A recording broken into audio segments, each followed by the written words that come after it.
êtes à la tête de l'Alliance africaine pour le commerce électronique. Pouvez-vous nous dire sur votre participation ici à la 8e édition du Logismed? Alors, à Logismed, je crois que c'est ma deuxième participation.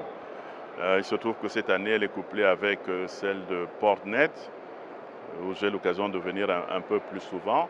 Je trouve cette initiative excellente, hein, une organisation impeccable, des rencontres très très intéressantes et j'avoue que je suis très admiratif par ce que je vois aujourd'hui. Pour l'expérience Portnet, pour la dématérialisation et la digitalisation des process, notamment pour une amélioration du commerce entre les pays, quelle évaluation faites-vous de cette expérience? Alors, je pense que les choses au niveau de l'Alliance africaine pour le commerce électronique, qui est donc le regroupement des guichets uniques d'Afrique, hein, parmi lesquels Portnet, qui est un membre majeur, je pense qu'on peut considérer que les choses avancent de manière très, très satisfaisante. Tout d'abord parce qu'il y a une prise de conscience de tous les guichets uniques aujourd'hui, que nous avons un rôle à jouer en matière de e-commerce, en matière de digitalisation. Tous les guichets uniques d'Afrique aujourd'hui sont en voie de mettre en place des procédures dématérialisées. Je pense que c'est un aspect de la digitalisation qui est très important. Je prends l'exemple de Portnet, hein, qui est aujourd'hui une belle référence par tout ce qui est fait et j'en profite pour leur adresser mes très sincères félicitations et mes encouragements.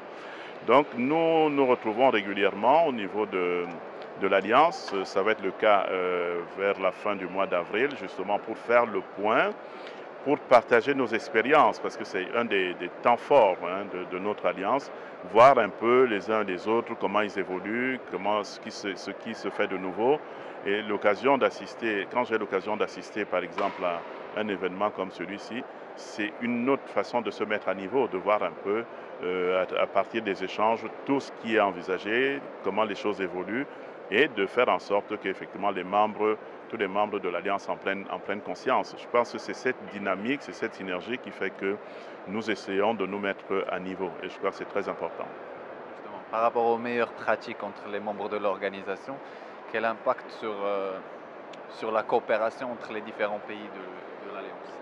Alors, nous avons un sujet qui nous préoccupe énormément, c'est justement la possibilité d'intercoopérer, si vous voulez, d'intégration au niveau de nos guichets uniques.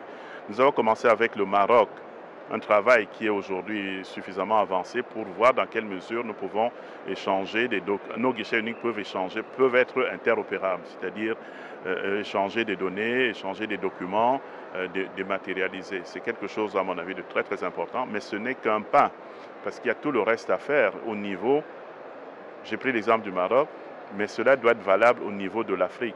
Et vous savez qu'aujourd'hui, l'Union africaine a mis en place la zone de libre-échange, la fameuse ZLECA, vous avez certainement entendu parler. Et cette zone de libre-échange est pour nous, je pense, pour l'Afrique, une véritable révolution. Et il y a un certain nombre de choses qui doivent être faites en même temps. Il faut faire en sorte que les formalités, l'environnement de cette zone de libre-échange soit favorable à la simplification, à la réduction des tracasseries, à la facilitation d'une manière générale. Et à ce niveau, je pense que les guichets uniques ont un rôle très très important à jouer.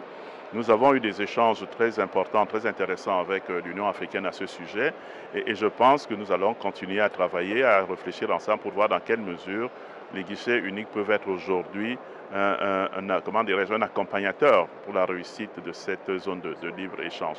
Je pense que cela participe véritablement de l'intégration africaine, parce que vous savez que le commerce intra-africain est très très faible, et le fait de mettre en place une zone comme celle-là va certainement booster le commerce intra-africain, et je pense apporter au niveau du développement, au niveau de la croissance, un certain nombre d'éléments qui sont tout à fait souhaitables et qui sont à encourager.